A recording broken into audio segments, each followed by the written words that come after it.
भारत माता की, भारत माता की। आज इस दूदू की धरा पर हमारे बीच में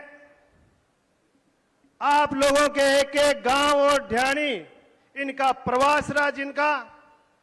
और व्यक्तिगत रूप से हर क्षेत्र को जानने वाले ऐसे हमारे यशस्वी मुख्यमंत्री सम्माननीय आदरणीय भजनलाल जी शर्मा साहब,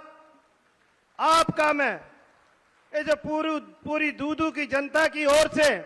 आपका हार्दिक स्वागत एवं अभिनंदन करता हूं। हमारे बीच में विराजमान हमारे सम्मान्य वरिष्ठ नेता और हमारे विधानसभा में संसदीय कार्य मंत्री सम्मान्य विधि मंत्री सम्मान्य जोगाराम जी पटेल साहब, आपका भी हार्दिक अभिनंदन और स्वागत करता हूं। हमारे बीच में ही जिनके नेतृत्व में ये कार्यक्रम हो रहा है और ऐसे सिद्धांतवादी हमारे मंत्री महोदय सम्मान्य संजय शर्मा जी, आपका भी हार्दिक स्वागत एवं अभिनंदन। हमारे बीच में विराजमान हमारे जिले की जिला प्रमुख सम्मान्य रमा देवी जी, हमारे सम्मान्य आपके ही जाने पहचाने जिनको मंत्री का दर्जा प्राप्त है ऐसे आदरणीय भड़ाना जी, और हमारे युवा जुझारू हमारे जिला अध्यक्ष सम्मान्य राजेश जी गुजर साहब, और इस मंच पर विराजमान सभी अधिकारीगण सबका, क्योंकि सम्मान्य हमारे मुख्यमंत्री जी का बिजी शेड्यूल है, निश्चित रूप से बहुत ज्यादा बिजी है, मैं शॉर्ट में ही कहना चाहूंगा, इसलिए सबका नाम नहीं लेकर सभी सम्मानित वरिष्ठ हमारे अधिकारीगण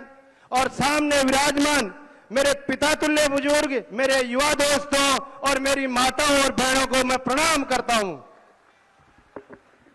हरियाणा और राजस्थान और इस हरियाली तीज के इस अवसर पर हमारे बीच में यशस्वी मुख्यमंत्री जी का आना हमारे लिए गर्व का विषय नहीं, अपितु हम बहुत बहुत आपके आभारी हैं कि आपने जिस तरह से इस दूदू क्षेत्र में हमारे हर व्यक्ति और हर व्यक्ति को जानते हुए और सबकी सुनने वाले ऐसे यशस्वी मुख्यमंत्री साहब, आपने निश्चित रूप से जब से इस राजस्थान की बागडोर संभाली, जब से मैं मानता हूं कि एक किसान के बेटे को ही वो दर्द हो सकता है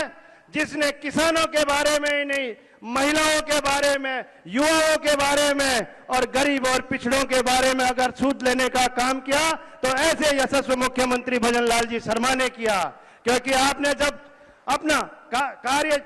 संभाला था, जब भी आपने हमारी पीछे बैठी महिलाओं के बारे में आपने सोचा और आपने गैस का दाम कम करके इन महिलाओं को उपलब्ध कराने का काम आपने किया। आपने इतना ही नहीं, मेरे ये युवा बेरोजगार थे राजस्थान के, जिनके पिछली सरकार ने जो छलावा किया, जो पेपर लीक कर करके इन युवा बेरोजगारों से धोखा किया, ऐसे लोगों को आपने एसआईटी गठित करके और जेल में डालने का काम आपने किया।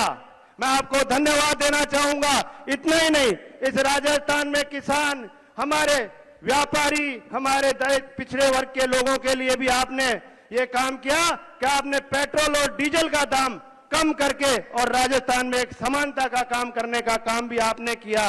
और माननीय यशस्वी मुख्यमंत्री जी, हम सबसे ज्यादा इस बात के लिए आपका आभार व्यक्त करना चाहेंगे आज कि आपने जो हमारी वर्षों से मांग चल रही थी, ईआरसीपी की योजना जो आपने लाए, जिससे हमारा कायक बांध, हमारा छापरवाड़ा का बांध, हमारा हिंगोड़िया का बांध और सारे छोटे मोटे बांध भरेंगे और हमारे ये बेटे, हमारे किसान भाइयों के चेहरे पे मुस्कान आपने लाई है। निश्चित रूप से हर खेत को पानी देने का जो काम किया है, हम आपके बहुत बहुत आभारी हैं और आपका स्वागत करना चाहते हैं कि आपने एक ऐसा काम करके निश्चित रूप से इस किसान भाइयों के हर चेहरे पे मुस्कान लाने का काम किया है। मैं आपका बहुत बहुत आभारी हूं। मैं बहुत कुछ कहता आपके लिए, लेकिन आपका प्रोग्राम बहुत जल्दी का है। निश्चित रूप से आप सभी को मैं बहुत बहुत धन्यवाद देना चाहूंगा। जय हिंद, जय भारत।